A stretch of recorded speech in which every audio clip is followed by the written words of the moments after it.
Olá pessoal, aqui uma videoaula de biologia. Aqui é Rodrigo Eberhardt e eu vim aqui te falar sobre biologia. Tudo bem com vocês? Oi pessoal, hoje iremos falar sobre a hipótese da endossimbiose, ou seja, a entrada de bactérias dentro das células eucariontes que deram origem à célula animal e à célula vegetal. O assunto de hoje é muito interessante. Tudo bem? Bom, basta dizer que as primeiras células que viveram na Terra eram os procariontes. É ou não é, galera? Você já deve ter lembrado disso. E eu vou te lembrar ainda mais que, além de tudo isso, essas células dominaram o planeta Terra há mais de 2 bilhões de anos. Só elas existiam na Terra, somente as bactérias. Só as bactérias. Presta atenção. E dessas bactérias aeróbias, elas se juntaram com células diferentes, formaram então uma simbiose que deu origem às células eucariontes. Por exemplo, com a chegada também de bactérias que faziam fotossíntese, tipo cianobactéria, mais bactérias aeróbias que faziam quebra de glicose a partir do oxigênio, que hoje são chamadas de mitocôndrias, formaram a célula animal e a célula o quê? Vegetal. É dessa forma que a gente começa a aula de hoje, beleza? Bom, o que é a hipótese endossimbiótica ou a hipótese da endossimbiose? Endo quer dizer dentro, viver dentro, simbiose é viver junto, dentro da célula. Então são bactérias do tipo cloroplastos, que eram cianobactérias, alguns tipos de cianobactérias e alguns tipos de bactérias aeróbias que respiravam oxigênio. Originaram-se de procariontes, ou seja, bactérias, que entraram em células eucarióticas, aquela célula que tem membrana no núcleo. É ou não é, galera? Sofreram mutações e se converteram nessas organelas, mitocôndrias e cloroplastos. Grande importância no Enem. Essas organelas e procariontes têm presença de DNA circular, igual bactéria. Grava aí, pessoal. Grava aí. E sem estonas, que são bactérias, na verdade são proteínas que vão ficar em volta do DNA. Não tem as estonas. Então são bem diferentes dos eucariontes. Mesmos tipos de ribossomos, riboéramos? Não, ribossomos, que fazem síntese de proteínas. São organelas ligadas, são nano-organelas ligadas à síntese de proteínas.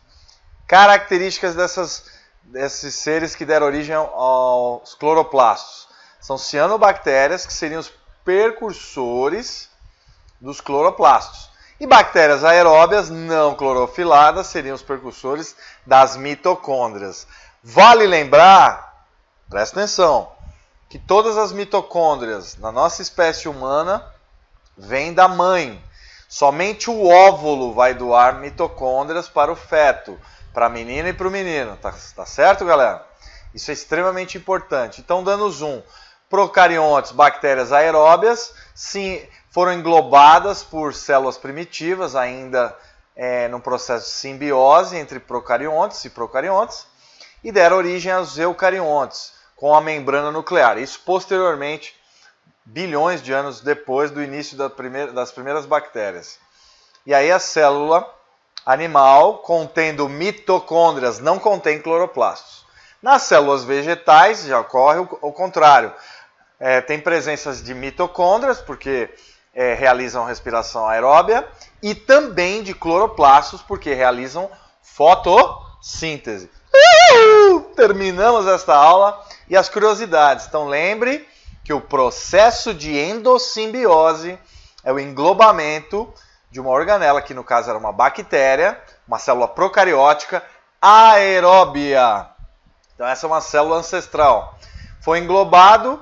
Os genes foram trocados por transferência horizontal, ou seja, trocaram genes, se deram bem, se casaram e felizes para sempre. Então essa célula hoje contém mitocôndrias, que são a base da nossa respiração para gerar energia, na forma de ATP, adenosina trifosfato. Então lembrem que essa organela tem DNA próprio, se divide por fissão, como as bactérias.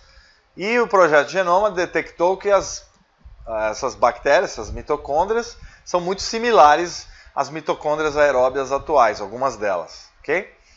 Bom, existe a matriz, a membrana interna, a membrana externa e o espaço intermembranar. Numa outra aula nós vamos ver o mecanismo de ação das mitocôndrias, que são as usinas de energia dentro do corpo, das células, né? Dentro das células do corpo celular.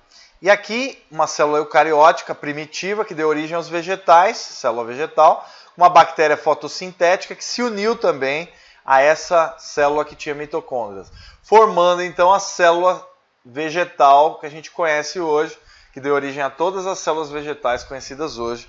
Então, uma bactéria que realiza fotossíntese, uma cianobactéria, que foi englobada por células eucarióticas, que tem membrana no núcleo, formaram então as células vegetais, com cloroplastos, que realizam fotossíntese. E aqui, os primeiros seres vivos que produziram oxigênio na Terra, aqui os extrematólitos da Austrália, vários exemplos fossilizados de bilhões de anos atrás. Bom, a vida na Terra então evoluiu por bilhões, no começo da formação da vida, há 3,6 bilhões de anos atrás, as primeiras células vivas. Depois de um certo tempo, de alguns milhões de anos, começou o processo de fotossíntese, quebra da água, liberação de oxigênio, processo chamado fotólise, e concomitantemente a fotossíntese. E aí, liberação e acúmulo de oxigênio. Passados bilhões de anos, então desde 2,8 bilhões de anos, mais ou menos, a 3 bilhões de anos, né? Olha só, há 2 bilhões de anos atrás, aproximadamente, começa o acúmulo e a grande revolução do oxigênio na Terra. Hoje nós temos 21% da atmosfera, aproximadamente, composta por oxigênio. Tá legal? Vamos fazer um exercício rápido. Companheira viajante. Suavemente revelada, bem no interior de nossas células, uma clandestina e estranha alma existe. Silenciosamente ela trama e aparece cumprindo seus afazeres domésticos cotidianos, descobrindo seu nicho especial em nossa fogosa cozinha metabólica, mantendo a entropia em apuros, em ciclos variáveis noturnos e diurnos. Contudo, raramente ela nos acende, apesar de sua fornalha consumi-la. Sua origem? Microbiana, supomos. Julga-se adaptada às células eucariontes, considerando-se como escrava, uma serva a serviço de nossa verdadeira evolução. McMurray, The Travelers. Trends in Biochemical Sciences, 1994.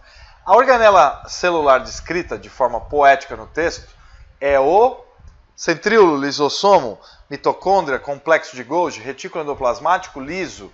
Bom, a resposta é letra C de... Caramba, professor, é fácil demais. E eu vou acertar. Então a resposta aqui é letra C de... Caramba, entendi. Essa é uma questão do Enem, tá, turma? O Enem, então, uma questão sobre mitocôndrias. Essa questão é bem recente, tá? O Enem, vale lembrar, então, que tem que estudar bastante. E tem outras questões que vocês vão fazendo, vocês podem fazer sozinhos. Dá uma pausa no vídeo, tenta fazer sozinho, tá? As informações sobre a obtenção e transformação dos recursos naturais por meio dos processos vitais de fotossíntese e respiração, escritas nos textos, permitem concluir que a vida na Terra depende, em última análise, da energia proveniente do Sol. Então essa é a resposta da letra C. Você lê o texto e você vai encontrar a resposta. Tá aí? Letra C de caramba. Entendi. E é isso, galera. Espero que você tenha gostado. Obrigado por assistir essa aula. E a vontade de se preparar tem que ser maior do que a vontade de vencer. Vencer será consequência da boa preparação. Então vá malhar. Essa é uma frase do Bernardinho, que também tirou de outro grande técnico do vôlei americano, que foi medalha de ouro na Olimpíada de 84. Mas vale até hoje. Até que o Bernardinho ganhou a Olimpíada de 2016. Ganhou a medalha de ouro. Beleza? Grande abraço para vocês. Espero que vocês tenham gostado da Biologia Celular. Aqui é BC. Grande abraço, até mais, até as próximas aulas.